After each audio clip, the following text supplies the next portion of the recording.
So hello guys, बहुत बहुत स्वागत है आप सभी का एक और नए लेक्चर में। और जैसा कि आपको पता है, पटना यूनिवर्सिटी एंट्रेंस टेस्ट के लिए ऑलरेडी फॉर्म फिलअप का प्रोसेस स्टार्ट हो चुका है। एप्लीकेशन आप अप्लाई कर रहे हैं, यानी एडमिशन लेने के लिए आप फॉर्म अप्लाई कर रहे हैं। और अगर बात करें ये फॉर्म कब से अप्लाई हो रहा है, तो आप जान रहे हैं कि ये जो आपका फॉर्म है ये अप्लाई होना आपका स्टार्ट हो चुका है। और इसका जो लास्ट डेट है, यानी अगर आपको पटना यूनिवर्सिटी में अगर आपको एडमिशन लेना है 2023 में, तो इसके लिए आपको फॉर्म अप्लाई करना पड़ता है। फॉर्म अप्लाई करने का लास्ट डेट कब तक है? 9 मई तक इसका लास्ट डेट है। लेकिन साथ में ये भी आपको पता है कि इसमें एडमिशन इतनी सिंपल से प्रोसेस से तो नहीं होती है। इसमें एडमिशन लेने के लिए आपको क्या करना होता है? एंट्रेंस के टेस्ट देना पड़ता है। और अगर आप एंट्रेंस के टेस्ट को देते हैं तो आपको पता है जो पटना यूनिवर्सिटी का जो एंट्रेंस का जो एग्जामिनेशन होने वाला है, इस एंट्रेंस के एग्जामिनेशन में आपको क्वेश्चन के आंसर करने पड़ते हैं। और क्वेश्चन के आंसर कितने करने पड़ते हैं? 40 क्वेश्चन आपके कॉमन पेपर से और 60 क्वेश्चन आपके इलेक्टिव पेपर से, या कह सकते हैं आपके जो सब्जेक्टिव पेपर है जो आपने क्लास 12 में पढ़ा। तो इस पटना यूनिवर्सिटी के टेस्ट में आपको जो टेस्ट देना पड़ता है उसमें मैंने आपको बताया कि 40 क्वेश्चन आपके पूछे जाएंगे ग्रुप ए से, और 40 क्वेश्चन सबसे पूछे जाते हैं ग्रुप ए से, और 60 क्वेश्चन आपसे पूछे जाते हैं ग्रुप बी से। और अगर आपने क्लास 12 आर्ट्स पेपर से किया, यानी अगर आपने क्लास 12 में हिस्ट्री, पॉलिटी, ज्योग्राफी, इकोनॉमिक्स जैसे पेपर को आपने पढ़ा होगा, तो पटना यूनिवर्सिटी के टेस्ट में आपको एडमिशन लेने के टाइम में ये सारे क्वेश्चन आपको देखने को मिलते हैं। और ये कहाँ से आते हैं? ग्रुप बी से आते हैं, यानी सब्जेक्टिव पेपर से आते हैं। और ये ग्रुप बी का जो पेपर है जिसमें आप क्वेश्चन का आंसर करते हैं, वो भी मल्टीपल चॉइस क्वेश्चन के फॉर्म में होता है। 60 क्वेश्चन पूछे जाएंगे। और अगर आपने क्लास 12 आर्ट्स पेपर से किया, यानी हिस्ट्री, पॉलिटी, ज्योग्राफी पढ़े हैं, तो आप समझ लीजिए क्वेश्चन के पैटर्न के बारे में। और इस क्वेश्चन के पैटर्न में जहाँ आपका हिस्ट्री का अपना एक जगह है, जहाँ एक हिस्ट्री का अपना वैल्यू है, तो हिस्ट्री के सिलेबस को लेकर के बात करने वाले हैं। क्योंकि Patna university common entrance test में आपके हिस्ट्री के 10 क्वेश्चन पूछे जाते हैं। तो हिस्ट्री के 10 क्वेश्चन कौन कौन से टॉपिक से आते हैं, क्या सारी चीज़ों को आपको पढ़ना चाहिए, क्या सारी चीज़ों को आपको स्किप करना है, ये सारी इन्फॉर्मेशन मैं आपको इस वीडियो में बताने वाला हूँ। सो गाइस, अगर आप चैनल में पहली बार विजिट किया तो चैनल को जरूर सब्सक्राइब कीजिएगा ताकि प्रॉपर अपडेट आपको मिल सके। और अगर आपको वीडियोस पसंद आते हैं, वीडियो को लाइक कीजिएगा। चैनल पे पहली बार विजिट किया तो चैनल को सब्सक्राइब जरूर कीजिएगा, और बेल आइकन को प्रेस करना ना भूलें ताकि जैसे ही मैं वीडियोस अपलोड करूँ तो आपको वो वीडियोस प्रॉपर मिल सके। फिलहाल में अगर मैं यहाँ के बारे में बात करूँ तो आपको पता है पटना यूनिवर्सिटी में एडमिशन लेके लिए आपको टेस्ट देना है। टेस्ट देने के टाइम में ध्यान रखना है, ग्रुप ए से 40 क्वेश्चन का आपको आंसर करना है, ग्रुप बी में आपको 60 क्वेश्चन का आंसर करना है। लेकिन स्पेशल बात क्या है कि अगर आपने क्लास 12 पढ़ा है आर्ट्स पेपर से, यानी आपने क्लास 12 में पढ़ा history, polity, geography, economics, Hindi, English, तो आपको इस पटना यूनिवर्सिटी के टेस्ट में यहीं से आपको आंसर करना है, यानी आर्ट्स वाला ही सेक्शन आंसर करना है। तो आर्ट्स वाला जब सेक्शन आप आंसर कीजिएगा तो टोटल जो आपने पेपर पढ़ा, यानी आर्ट्स के कितने पेपर्स आते हैं आर्ट्स के फैकल्टी में, अगर मैं इसके बारे में बात करूँ तो ये अपनी हो गई history, polity, geography, economics, Hindi and अपनी इंग्लिश, यानी टोटल कर सकते हैं 6 सब्जेक्ट आपके आते हैं आर्ट्स वाले सेक्शन में। यानी कहने का मतलब 10 क्वेश्चन हर सेक्शन से, यानी 10 क्वेश्चन आपके हिस्ट्री से आएंगे, 10 क्वेश्चन पॉलिटी से, 10 ज्योग्राफी से, 10 इकोनॉमिक्स से, 10 हिंदी से और 10 इंग्लिश से। तो 10-10 क्वेश्चन का आपको आंसर करना है हिस्ट्री, पॉलिटी, ज्योग्राफी सबसे।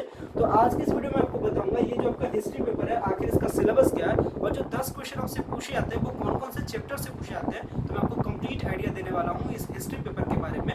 सो अगर अभी तक आपने क्लासेस को ज्वाइन नहीं किया तो क्लासेस को जल्दी ज्वाइन कर लीजिए, क्योंकि क्लासेस में लिमिटेड सीट्स है। लिमिटेड सीट्स के लिए ऑलरेडी जो स्टूडेंट्स एडमिशन लगातार ले रहे हैं, तो कहीं आप पीछे ना रह जाए। साथ में आपको ये भी बता दूं कि एडमिशन जो लेने का जो चार्जेस है वो बहुत ज़्यादा लेस भी कर दिया गया है, ताकि सारे स्टूडेंट्स ये अमाउंट को अफोर्डेबल कर सकें। और अभी आपको एडमिशन लेने के लिए जस्ट 499 रुपीज़ आपको पे करने पड़ते हैं, यानी जस्ट मात्र 499 रुपये आपको पे करने पड़ते हैं एडमिशन लेने के लिए। तो अभी ये जो 499 रुपये का आप एडमिशन लेते हैं इसमें क्या सारे फैसिलिटीज़ मिलते हैं, अगर मैं आपको फैसिलिटीज़ के बारे में बात करूँ तो इसमें आपको मिलता है आपका सिलेबस पूरा हिंदी इंग्लिश दोनों मीडियम में, आपका स्टडी मटेरियल हिंदी इंग्लिश दोनों मीडियम में, इसके बाद आपके क्वेश्चन सेट हिंदी इंग्लिश दोनों मीडियम में, आपके क्लासेस, आपके डाउट सेशन, यानी ऑल ओवर कर सकते हैं बहुत सारी चीज़ें आपको मिलती है जस्ट एक 499 में। और 499 में आपके सारे सब्जेक्ट को कवर किया जाता है, यहाँ के सारे 6 सब्जेक्ट, साथ में आपके जो आपके कंपलसरी पेपर यानी जो आपका जनरल टेस्ट पेपर है वो सारे पेपर्स को भी कवर अप किया जाता है। तो कह सकते हैं लगभग 8-10 सब्जेक्ट को कवर किया जाता है जस्ट आपके 499 में। तो ये आपके लिए एक बेहतर डील है, आप इस डील को मिस ना करें और आप जितना जल्द से जल्द क्लासेस को ज्वाइन करें ताकि आप अपने एंट्रेंस एग्जाम की तैयारी में बहुत ही जोर शोर से लग जाए, ताकि आपका एंट्रेंस एग्जाम में एक अच्छा स्कोर आए, आपका एक अच्छा मार्क्स आए, ताकि उस मार्क्स के बेसिस पर आपका एडमिशन हो सके। तो मैं बात करने वाला हूँ हिस्ट्री पेपर के सिलेबस के बारे में। तो आपको बता दूँ कि हिस्ट्री पेपर के सिलेबस में ये जो आपके हिस्ट्री का पोर्शन है जहाँ से 10 क्वेश्चन पूछे जाएंगे, अगर वो कौन कौन से जो चैप्टर से कौन कौन से टॉपिक से पूछे जाते हैं उसके बारे में 1 बाय 1 मैं स्टार्ट करता हूँ। हालांकि एक बात के बारे में और मैं आपको बताता हूँ, ये जो आपको क्लास ज्वाइन करना है, क्लास ज्वाइन करने के लिए सिंपल सा प्रोसेस है। आपको क्या करना है कि 9065179925 इस नंबर पर आपको मैसेज करना और आपको बताना है कि आपको क्लास ज्वाइन करना है। इसके बाद क्या करना होता है, आपको फोन पे या गूगल पे करना होता है इस नंबर पे, यानी 9135338823 पे आपको फोन पे और गूगल पे करना है 499 का। इसके बाद इस दोनों नंबर में से किसी भी नंबर पे आपको मैसेज कर देना और अपने पेमेंट का स्क्रीनशॉट को भेज देना है। इसके बाद जिस भी स्ट्रीम के आप स्टूडेंट होंगे, जैसे अगर आप साइंस से किए होंगे क्लास 12 तो आपको साइंस वाला ग्रुप से जोड़ दिया जाएगा, अगर आप कॉमर्स से होंगे तो कॉमर्स वाला ग्रुप में जोड़ दिया जाएगा, अगर आप आर्ट्स से होंगे तो आर्ट्स वाले ग्रुप में आपको जोड़ दिया जाएगा। क्योंकि ये जो आपका जो हमारे प्रीमियम सर्विसेज है, ये आपके लिए लड़के और लड़कियों के लिए अलग अलग ग्रुप, अलग अलग सेपरेट ग्रुप्स की व्यवस्था है। तो कह सकते हैं बहुत सारी चीज़ों को बेहतर किया गया है आपके एंट्रेंस एग्जाम के लिए। तो चलिए बात करते हैं कि आखिर हिस्ट्री के जो 10 क्वेश्चन आएंगे वो कौन कौन से टॉपिक से आते हैं। तो अगर मैं पहले टॉपिक के बारे में बात करूँ तो अपना ही अर्ली सोसाइटीज़ है, यानी जो प्रारंभिक जो साम्राज्य थे, यानी अर्ली जो सोसाइटीज़ है, इससे आपके क्वेश्चन आते हैं। इसके बाद आते हैं एम्पायर से, यानी साम्राज्य से। आगे बढ़ते हैं तो हड़प्पन सिविलाइजेशन, यानी आपकी हड़प्पा की सभ्यता से क्वेश्चन आते हैं। इसके बाद भक्ति सूफी ट्रेडिशन से, यानी जो कह सकते हैं कि जो भक्ति सूफी जो परंपराएं थी उससे आपके क्वेश्चन आते हैं। यानी इसमें जो धर्म वगैरह जो है वो सारे धर्म की कहानी, जैन धर्म, बौद्ध धर्म, सारी की कहानी इसके अंडर में आते हैं, यानी भक्ति सूफी ट्रेडिशंस के अंतर्गत में आते हैं। आगे बढ़ते हैं तो मुगल एम्पायर्स के बारे में, यानी जो मुगल का जो साम्राज्य है जिसमें आप अटैक पढ़ते हैं, दिल्ली के सल्तनत पढ़ते हैं, या कह सकते हैं जो 1206 से लेकर के 1506 तक के जो पीरियड्स को पढ़ते हैं वो आप कहते हैं मुगल एम्पायर्स में। आगे बढ़ते हैं तो आप कहता है 1857 का रिवॉल्ट, यानी कह सकते हैं 1857 के विद्रोह, जिसमें 1857 का विद्रोह किनके खिलाफ हुआ था आप जानते हैं, ब्रिटिश सरकार के खिलाफ में हुआ था। और फिर कैसे अपनी देश आज़ादी तक पहुंची, ये सारी जो बातें हैं वो हम लोग पढ़ते हैं 1857 के यानी रिवॉल्ट में। इसके बाद आगे बढ़ते हैं तो महात्मा गांधी और इनके नेशनलिस्ट मूवमेंट, यानी महात्मा गांधी की जो प्रमुख आंदोलन थी जिसमें आपके चंपारण के आंदोलन है, नील, ये जो जितने भी सारे आंदोलन की जो पूरी लिस्टिंग है वो सारी चीज़ों को हम लोग पढ़ते हैं महात्मा गांधी या नेशनलिस्ट मूवमेंट में।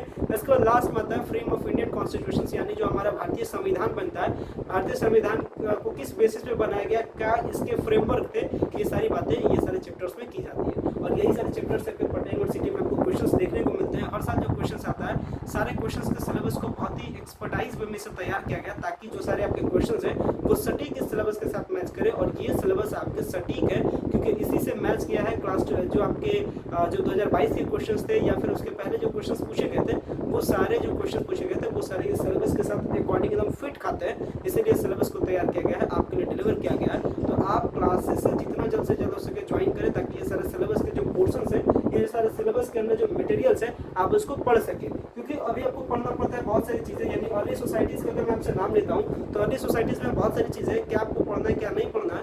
अगर मैं मुगल साम्राज्य के बारे में भी मैंने आपको बताया कि मुगल एम्पायर्स के बारे में, तो मुगल एम्पायर्स में बहुत सारी चीज़ें हैं कि मुगल एम्पायर्स में आपको दिल्ली का सल्तनत है, मोहम्मद गजनवी का अटैक है, मोहम्मद गौरी का अटैक है, मोहम्मद बिन कासिम का अटैक है, यानी आपको क्या पढ़ना है जो पटना यूनिवर्सिटी के लिए सुटेबल है, जो फिट है, जिससे क्वेश्चन पूछे जाते हैं, ये मैं आपको डिटेल में बताता हूँ। जब इस चैप्टर्स को डील करेंगे अपने क्लासेस में, क्लासेस ऑलरेडी चलते हैं, क्लासेस हमारे गूगल मीट पे चलते हैं, सारे जो स्टडी मटेरियल जितने भी सारे कंटेंट है हिंदी मीडियम में, इंग्लिश मीडियम में, दोनों मीडियम्स के लिए अवेलेबल है। और ये सारे कंटेंट आपको व्हाट्सएप के प्रीमियम सर्विसेज के थ्रू मिलता है। तो आपको ऑल ओवर क्लासेस को जितना जल्द हो सके आप क्लासेस के साथ ज्वाइन कीजिए और ये सारे फैसिलिटीज को यूज कीजिए ताकि आपका एंट्रेंस एग्जाम में अच्छा हाई स्कोर हो सके। आशा करते हैं वीडियो आपको पसंद आया होगा। वीडियो को एंड करते हैं। Thanks a lot for watching this very important video.